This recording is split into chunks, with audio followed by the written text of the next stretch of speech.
Okay. Hej Danmark! Vi tænkte, vi lige ville lave en lille film, en lille rundvisning på børnehjemme. Og vi er på vej hjem nu. Det er der, vi bor allerøverst. Allerøverst. De mørke vinduer. De mørke vinduer. Så nu går vi lige vand. Vi har lige været ude og forsyne os med vand, for vi kan ikke rigtig drikke deres vand. Og vi er ved at blive lidt svimle, fordi vi ikke er så gode til at drikke vand. Så. Jeg kan ikke engang huske, hvornår jeg sidst drak noget. Nej, jeg har ingen idé om det. Det er ikke en god stat. Det er ret uhyggeligt. I sekund er det eneste, jeg har drukket, det er vanddrivende ting. AKA te og kaffe. Ja, det er døren. Det er til dør. Nu skal vi se, om vi kan komme ind.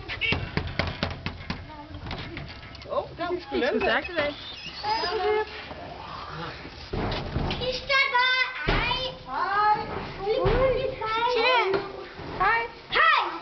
Hello. Hello. Okay, det her er kælderen.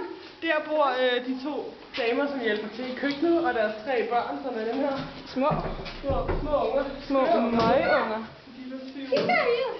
Vi filmer lige. Siger Suttersen. Tada. Tada. Hernede i kælderen er jo skide godt at gemme sig, når man leger mørke gennemleg. Det er det. Specielt her under trappen. Ja, eller om med at lille. Så det er kælderen.